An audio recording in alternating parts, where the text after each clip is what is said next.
Then the features of the typical cervical vertebra. The C3 to C6 vertebra, they are the typical cervical vertebra. At first, the parts of the vertebra. This is the body, then this is the vertebral foramen, and this is the vertebral arch. This is the pedicle and this is the lamina. This part is the spinous process of the vertebra. These two are the articular facet and this is the transverse process. This is the foramen transversarium. Okay. Then the individual part. This is the body. The body of the cervical vertebra is small, oval shaped. The diameter of the transverse diameter is more than the anterior-posterior diameter. In the upper surface of the body of the cervical vertebra, in both sides there is the bony projection, and this is called the uncal process. When there is connection between the two adjacent vertebra, there is formed the uncovertebral joint, and this is a synovial joint, and this joint is also called the joint of Lasker. In the anteriorly, there is the from the anterior surface of the vertebral body, there is slight the downward projection. When there is the connection between the adjacent vertebra in the below and in the above, this bony leaf and this downward projection from the anterior surface, these prevent the gliding movement. Then when there is the junction between the connection between the adjacent vertebra, the vertebral body there is the secondary cartilaginous joint in the intervertebral disc, and the nucleus pulposus in the middle and the annulus fibrosus in the periphery. In the posterior surface of the vertebral body, there are some foramen, and the two foramen of these are more prominent, and this foramen is called the basivertebral foramen. Through this, the basivertebral vein passes which join with the vertebral venous plexus. In the anterior surface, there is present the anterior longitudinal ligament. In the posterior surface, there is present the posterior longitudinal ligament. Then the vertebral foramen. The vertebral foramen is overall triangular and it is large in the cervical vertebra. The vertebral foramen is large to accommodate the enlarged part of the spinal cord in the cervical region. Then the pedicle. The pedicle is directed posterolaterally and it arises from the midway between the body, between the upper and lower margin. So, the depth of the superior vertebral notch and the inferior vertebral notch is equal. Then the vertebral lamina. The lamina is directed posteromedially, and the two lamella, they join or they meet with each other and form the spinal process. The lamina are thin. In the two adjacent lamina, they are joined with each other by the ligamentum flavum. The ligamentum flavum join these two lamina. Then the spinal process.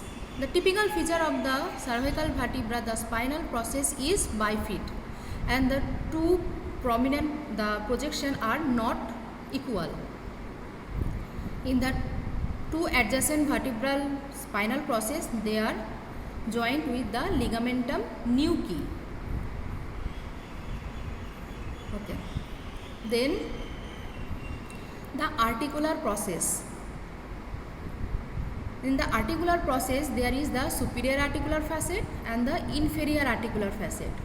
When there is connection between the two adjacent vertebra and the joint of the articular facet, they form the continuous articular pillar in the both sides.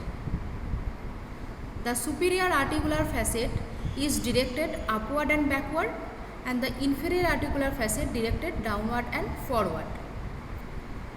And the joint in the articular facet is the synovial joint, and it permits the flexion, extension and the limited rotation.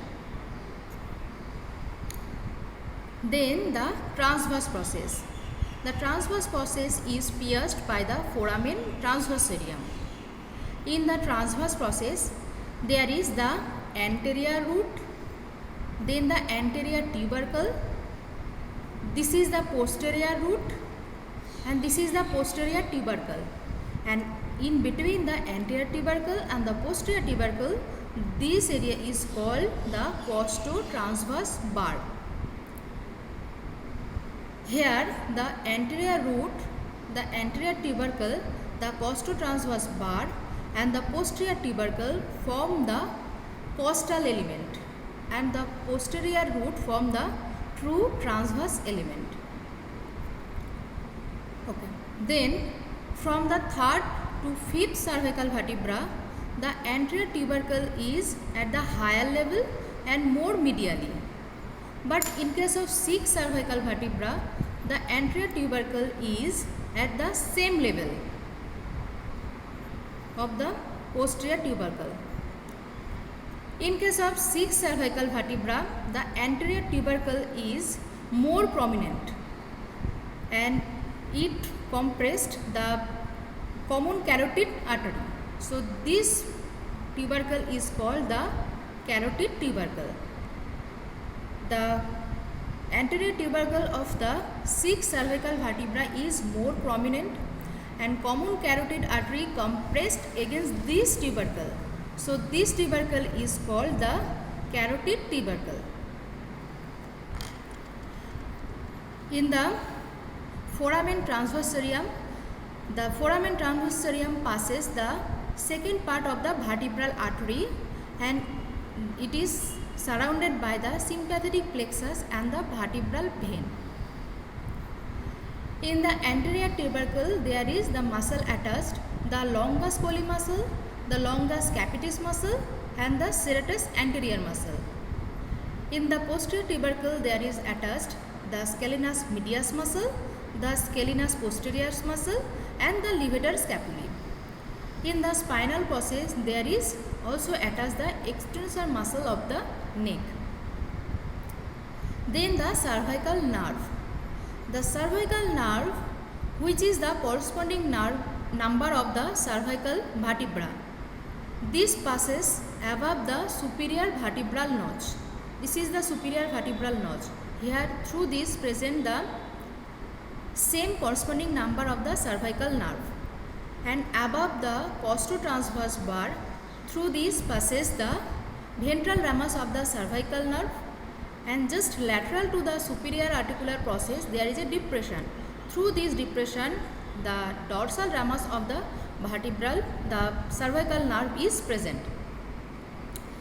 There is 7 cervical vertebra, but there are 8 cervical nerve.